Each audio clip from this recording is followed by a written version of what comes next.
언어치료 했는데 효과가 없나요? 그러면 언어치료 방법이 잘못된 걸까요? 아니면 아이가 기질이 세서 뭘 잘 안 받아들여서 그럴까요? 아니면 부모님이 안 도와줘서 그럴까요? 25년 언어치료 임상을 걸고 언어치료 효과가 없었던 비밀을 알려드릴게요.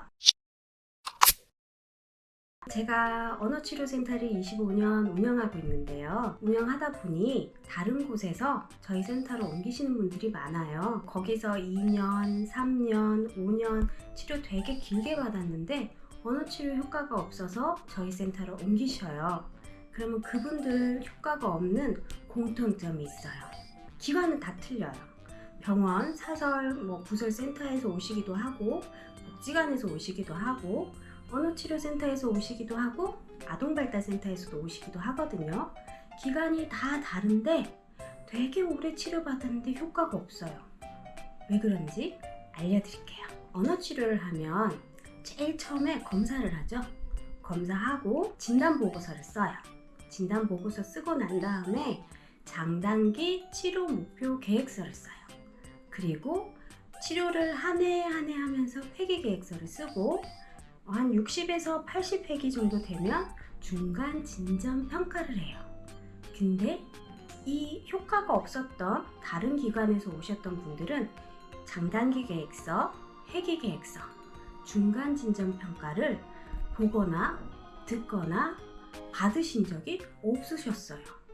자, 그러면 이게 뭔지 설명부터 드릴게요. 장단기 계획서는 치료 목표 계획서예요. 그래서 장기 계획은 1년 동안 발달시킬 목표고요. 단기 계획은 6개월 동안 올릴 목표예요. 이 장단기 계획서가 어떻게 생겼냐면 잠깐 보실게요. 이게 장기 계획서고요. 그리고 이건 제가 쓰는 건데 치료사마다 방법이 다 틀려요. 이거는 제 거예요. 저는 장기 계획 목표를 이렇게 잡고요. 단기 계획 목표를 이렇게 잡아서 써요. 이런 거를 장단기 계획서라고 하는데, 그래서 장단기 치료 목표 계획서를 안 썼고요. 두 번째는 회계 계획서를 못 보셨대요. 회계 계획서가 뭐냐면 회계는 1회, 2회 치료할 때마다 그 기록을 적어 놓는 거예요. 이렇게 보시면 1회, 2회, 3회, 4회 이런 식으로 회당 치료했던 목표들이 있어요. 자, 요거는 다른 선생님 거고요. 제 거를 보여드릴게요. 6월 8일에 이 친구는 옹알이를 못하는 친구예요. 아빠도 못하고요. 그래서 제가 옹알이를 이렇게 만들어 줬고요. 그 다음에 이름 반응하기, 그 다음에 모델링, 맵핑 이렇게 했어요. 근데 다음 시간에도 요거 똑같이 자극이 들어가요. 회계 계획서는 그날 했던 아동의 치료 목표랑 반응을 기록하는 거예요. 그 다음에 중간 진전 평가인데요. 이거는 치료를 60에서 80회기 정도 하면 한 주 2회 정도 치료하면 6개월에서 8개월 정도일 거예요. 그때 이제 처음에 검사했을 때보다 얼마나 좋아졌는지를 보는 거예요. 선생님이 가르쳐 준 게 늘었을 수도 있고요. 아이 스스로 발달한 것도 생기거든요. 그래서 중간에 아이가 얼마나 좋아졌고 무슨 발달이 생겼는지 확인을 해야 돼요. 근데 다른 센터에서 언어치료 효과가 없었어요 하고 오신 분들은 장단기 계획서, 회계 계획서, 중간 진전 평가를 보신 적이 없어요. 없으면 언어치료 효과가 왜 없는지 설명해 드릴게요. 첫째, 장단기 계획서. 장단기 계획서는 치료 목표 계획서라고 했어요. 언어치료는 언어 발달, 말더듬, 발음, 요 모든 걸 언어치료 하죠. 언어치료는 자극이 이렇게 축적돼서 빵! 근데 이 자극을 축적시키는 기준이 되는 게 목표예요. 목표가 있어야지 이거를 똑같이 올리겠죠. 근데 장단기 치료 목표 계획서를 안 쓰면 어떻게 되냐면 목표가 없어요. 그럼 치료가 들어가요. 들어가는데 목표가 없으니까 들어가기만 해요. 안 쌓여요. 축적이 안 되고 그냥 들어가기만 해요. 그러면 1년, 2년, 3년, 4년, 5년이 해도 들어가기만 해요. 발달을 축적을 시켜서 발음이, 말더듬이 좋아지지 않아요. 두 번째는 회계계획서예요. 회계계획서는 1회 치료할 때마다 선생님이 그날 반응과 이런 목표들을 수행한 걸 적어 놓는 거거든요. 근데 자, 혹시 지난주 수요일 1시 57분에 뭐 했는지 기억나세요? 안 나실걸요? 언어치료사는 이거보다 더 디테일하게 기억을 해야 돼요. 근데 회계계획서를 안 써놨어요. 자, 어떻게 될까요? 3일 전에 치료했어요. 그럼 3일 전에 1시 50분에 치료한 애가 뭐 했는지 기억이 날까요? 안 나요. 하루에 선생님들이 6개에서 8개 치료를 한다고 했을 때 한 20개 치료가 건너뛴 상태거든요. 그러면 막 섞여요. 얘가 그거 했나? 얘가 그거 했나? 저도 기억 잘 못해요. 그러면 어떻게 되냐면, 자, 지난 시간에 뭐 했는지 기억이 안 나니까 자극이 들어가요. 자, 이렇게 들어가는데 축척이 안 돼요. 지난 시간과 연결해서 이번 시간과 연결해서 다음 시간, 이게 안 돼요. 우선 제가 치료했던 거 다시 한번 보여드릴게요. 보시면, 자, 이 친구는 옹알이가 없어요.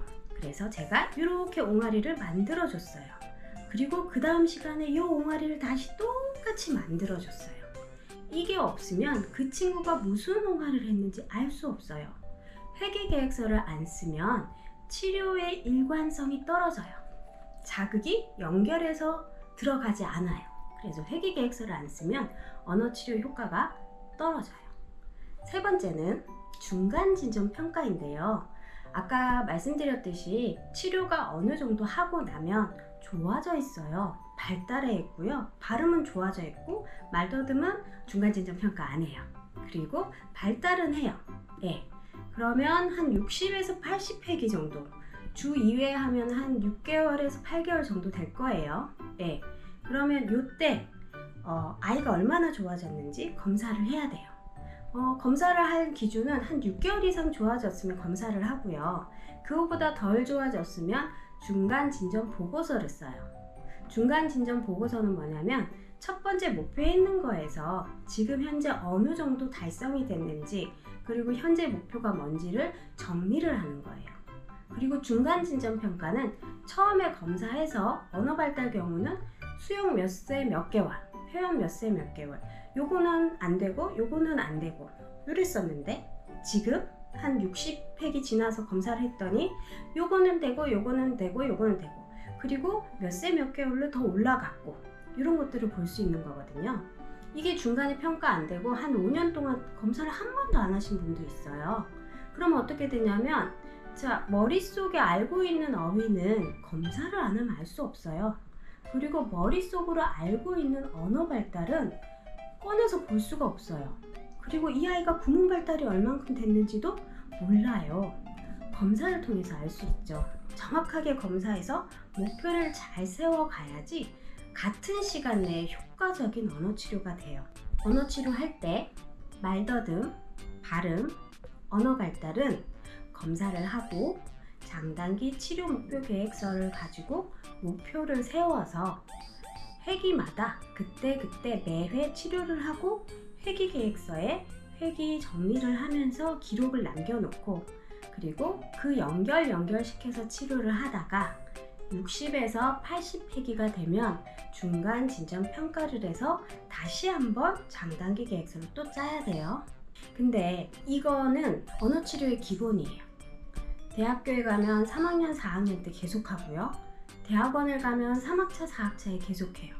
그리고 언어재활사 국가시험에도 나와요. 아주 기본이지만 못하고 있는 현실이 있어요. 예, 그래서 부탁드릴게요. 심리치료센터 원장님, 병원 의사선생님, 지관 관리자님, 그리고 언어치료센터 원장님, 언어치료사들이 이거를 잘 지킬 수 있도록 살펴봐 주세요. 그리고 부모님들은 우리 아이 언어치료 하고 있다면 장단기 계획서, 회기 계획서 써달라고 말씀하세요. 언어치료는 우리 아이 미래에 되게 중요한 일이에요.